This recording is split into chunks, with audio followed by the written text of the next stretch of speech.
الحمد لله رب العالمين والصلاة والسلام على سيد الأنبياء والمرسلين وعلى آله الطيبين وعلى أصحابه أجمعين. بسم الله الرحمن الرحيم. باب ما جاء أن من أذن فهو يقيم. باب دې په بیان د دې کې چې چا اذان ویلی نو اقامت په ماغه کوي.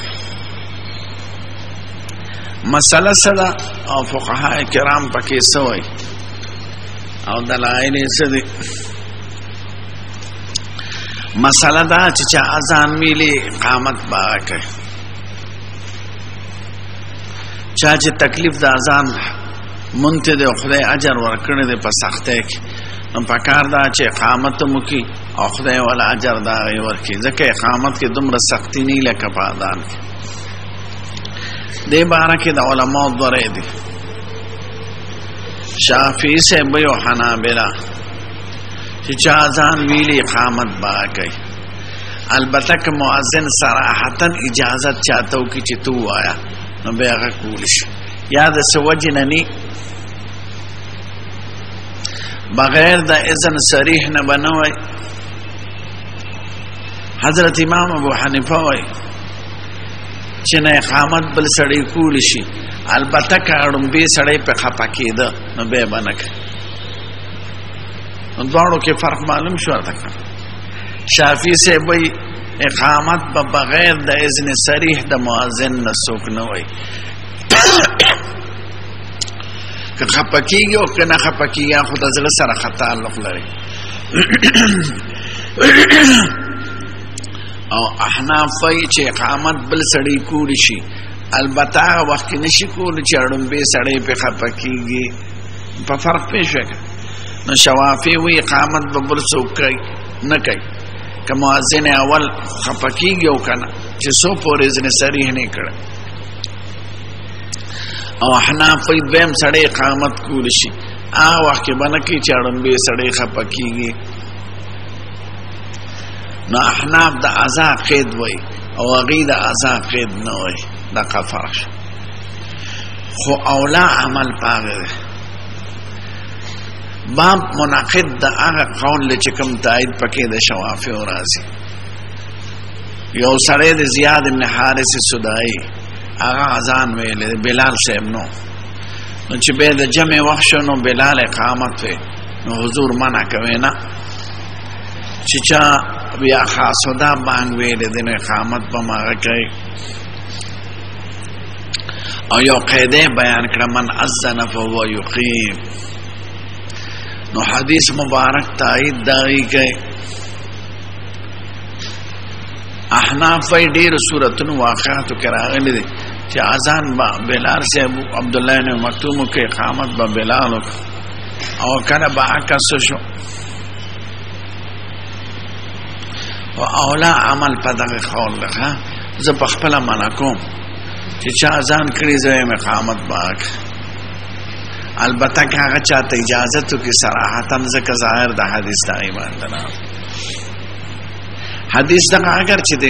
سلسله د سند کې افریقی راغلی دی. افریقی ته بعض محدثین ضعیف وي خو امام بخاری مقارب الحدیث ګڼي. یعنی د ثقاتو نه ګڼي او حدیث قابل قبول ګڼي. نو دا یو قاعده شو من اذن فهو یقیم. هغه یو فعل دی ممکنه چې هغه ورته اجازت کړي او دا صریح حدیث دی د قاعدې په شکل من اذن فهو یقیم چې چا اذان کړي اقامت باغ وي. البته که اذن ورته وکړي نو به کول شي. نو د اذا او د عدم اذا چې فرق کړی د احناف دا بظاهر د حدیث نه خلاف دی. نو زما دا قول خوښ دی چې چا اذان ویلي اقامت باغ کوي. ځکه حضور د قاعدې عامه او د تشریع عامه په شکل ویلي دي من اذن فهو یقیم. احناف وی که هغه ته اذان رسېده نو به دې نه وی او که اذان نه رسېده نو خیر دی وی. حدیث کې قید د اذا او د عدم اذا نه راغلی. حدیث څه دی؟ په خپل عموم د الفاظو کې عام دی من اذن فهو یقیم او صيغه د حصر ده. نو چې چا اذان ویلي اقامت دی کوي. دا خپل جماعتونو کې دا معمول به وګرځي چې چا اذان ویلي وي اقامت دی او کې من اذن فهو یقیم. دا نور واقعات ذکر دي احناف ذکر کړي. اول خو سندونه کمزور دي دیم دا چې واقعات دي افعال دي کې دي چې هغه ورته ځین کړي او دلته قاعده عامه ده حدیث قولی ده تشریع ده من اذن فهو يقيم واقعات جزئیه مقابله ده حدیث قولی ده تشریع عامی ده قیدی نشي کوله نو دا غي مسلک په دې باب کې قوی ده با ما جاء ان من اذن فهو يقيم چې اذان کړي اقامت باغوي دا قاعده ده او تشریع عامه ده او حدیث قولی ده حدثنا عناد قال سلمت وإعلان عبد الرحمن بن زياد بن نعمان عن زياد بن نعيم الحضرمي عن زياد بن الحارث السدائي قال أمرني رسول الله صلى الله عليه وسلم أن أذن في صلاة الفجر ما تأوي أذانك فأذنت فأراد بلال أن يقيم بلال سے بقامت کو سيد الكائنات وإن أخا سداء قد أذن ومن أذن فهو يقيم مقيدة شو وی بنی سودا ورور اذان ویلې ده او چې چا اذان ویلې اقامت با کوي او فی الباب عن ابن عمر قال ابو سعد زياد انما نافي من حديث الافريقي دا زياد بن انعم الافريقي والافريقي هو ضعيف عند اهل الحديث دي ضعيفه ده د محدثین په نس چا ضعیف کړي ده ضعف يحيى بن سعيد القطان وغيره قال احمد لا اكتب حديث الافريقي الافريقي حديث زنه کم دا خدي امامان خو ضعیف کړي دي او ترمذي مولا وی قال يعني ابو عيسى ترمذي رايت محمد بن اسماعيل يقوي امره ما خپل استاد مبارک لیدل د امام بخاري چې د امر قوي غنل دي او يقول هو مقارب الحديث مقارب سلورمه درجه د توثیق د توثیق کې دغه کې راوسته ده مقارب الحديث او مقارب الحديث چې اسم فاعل کې نو حدیث يقارب حديث الثقات او مقارب الحديث احاديث الثقات تقاربه والعمل على هذا عند اكثر اهل العلم اکثر علماء پدیده ان من اذن فهو يقيم شجاع اذان ما تبي د احناف په دې فرق پېښ کړ احناف وایي ک ازا ورته حاصلې د نه بوي او ک ازا نه وینو خیر او غي وینا ک ازا وی کنه وی ک اذن صریح ورته کو یا نو نبه بل سره اقامت ځکه د ازا تعلق زله سره ده دیم دا چې احناف کوم واقعات پېښ کړی په سند صحیح ثابت هم نه دي دا غین علاوه افعال دی واقعات دی حکایات دی او دا حدیث سره حدیث قولی دی تشریع عامه ده په منځله د قاعده دی د امت لپاره لکه په مسله د استقبال او استدبار کې با ما جاء فی کراهیت الاذان بغیر وضوء زمون په مذهب کې درې اقوال دي او دا درې واړه اقوال د نور ائمه هم نقل دي اول دا چې قامت او اذان دواړه بلا او د سم مکروه دي دویم دا چې دواړه جایز دي دریم فرق دی چې قامت بلا او د سم مکروه دي او اذان جایز دي زمونږ اکثر علما دې له ترجیح ورکوي چې قامت بلا او د سم مکروه دي ځکه چې ته قامت وکړي جمع او درې کې ته به او د سره دي او اذان خیر دی خو اولا عمل پدې دی چې اذان او اقامت دواړه مکروه دي بلکې زمونږ وطن کې دا مشهور ده چې کوم جمعات کې مؤذن بغیر او د اذان کوي هغه کلی باندې خاطر راځي او ظاهر د حدیث تقاضا ده او دس کې امام بخاری د جواز قائل ده کې بلا او دس لکه مخکې تیر شو کنه کان یذکر الله علی کل احیان الوضوء حق وسنه عن زنان بن حجر قال لسان وليد مسلم عن معاوية بن يحيى عن الزهري عن ابي هريره زه پدې کې د چې زهري د ابي هريره سره ملاقات نشته نو حدیث منقطع دی ان النبي صلی الله علیه وسلم قال لا يؤذن الا متوضئ اذان نه کوي که حدیث صحیح نو به نهي په تحریم حمله ده دیو جن حدیث ضعیف ده نو مونږه نهي په تنزیه حمله چې اولاد دا چې نه دی کوي أن موسى قال سلام الله بن وهب ان يسال بن شعب قال قال ابو هريره دا دیم سند نه خلق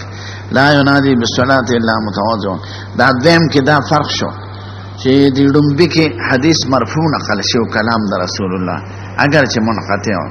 او د دیم کې منقطع دی او کلام د ابي هريره ګرځول دی قال ابو هريره لا ينادي بالصلاه الا متواضع نو دې کې دوه علت رال یو انقطاع یو موقوف کېدل او ډومبي کې یو علت چې هغه انقطاع انا بیسا وهذا صح من الحديث په اعتبار د سند سره دا ډومبي دا دیم اولاد یعنی دا کلام د ابو هريره دی دا څنګه وایي چې مقطوع اولاد د مرفوعه یعنی روایت د دې حدیث موقوفا دا اولاد د مرفوعا یعنی سیدا چې دا کلام د ابي هريره دی کلام د رسول الله مبارک نه دی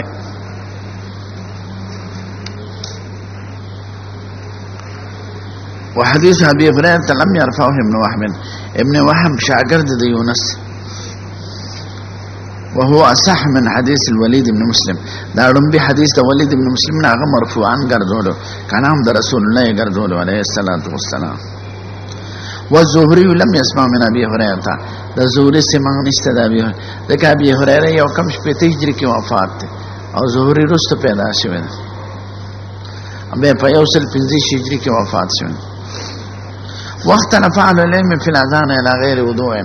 علماء مختلف تھی چې اذان بلا وضو څنګه ده فكرهه بعض اهل العلم بعض علماء مکروه غني وبي يقول الشافعي واسحاق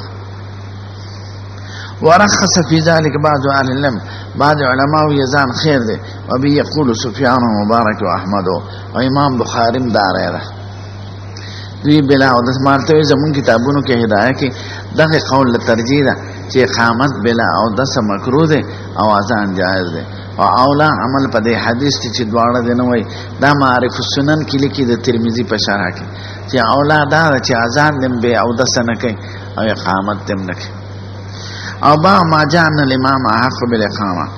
امام حقدار دی په اقامت حقدار مراد دا چې علی به اقامت شروع کوي چې امام ورته اجازه تو کیا راشي د امام دراتلو د مصلی د درېدون مخکې به اقامت څوک نه کوي نو د اقامت په شروع کې اگر چې اقامت خو مقیم کوي او حق د امام دی یعنی مقیم به تابع د امام ګوري به دغه انتظار وکړي او مؤذن حق بالاذان دی آی کې امام وی کني وي دی په اوقات ته ګوري نو اذان کې اختیار د مؤذن او په اقامت کې اختیار د امام اگر چې کوي مؤذن په د امام د اجازه تنفس کوي ځکه اقامت خو د جمع د پاره کېږي او د جمع قیادت څوک کوي امام سے حدثنا موسى قال حدثنا عبد الله قال حدثنا اسرائيل قال من سماك بن حرب انه سمع جابر بن سمره يقول كان مؤذن رسول الله صلى الله عليه وسلم يمهل ده حضور مؤذن به انتظار کو يمهل ينتظر فلا يقيم تبع اقامت شروع کو حتى اذا را رسول الله صلى الله عليه وسلم قد خرج چې سید الکائنات به ولید چې روته کدا کور کې مو کنه چې باروته جمعه ته داخل شو د اقامت به شروع کو او که جمعه کې به نو چې په مصالحه به درېد اقام الصلاه حين يراه او به شروع به کې اقامت چې کوم وخت به نبی کریم ولید وقال ابن سعد جابر بن سمره حديث حسن دا حديث حسن له وحديث سماك لا نعرفه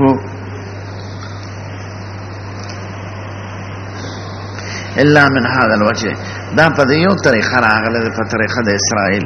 وهكذا قال بعض اهل العلم بعض علماء د دین یو خیدر او کده اصولي هغه دا چې ان المؤذن املك بالاذان والامام املك بالاقامه چې مؤذن اختیارمند دی املک معنی اختیارمند دی د اذان یعنی د اذان معاملې ټول مؤذن ته حواله ده چې امام وکنوي د اوقات ته ګوري او د اقامت ټول اختیار د امام سره ده علی به اقامت کیږي چې امام راشي چې امام نه اقامت نشي شروع کوله ول امام املک بالاقامه او امام املک اختیارمند دی په اقامت بس ته کوول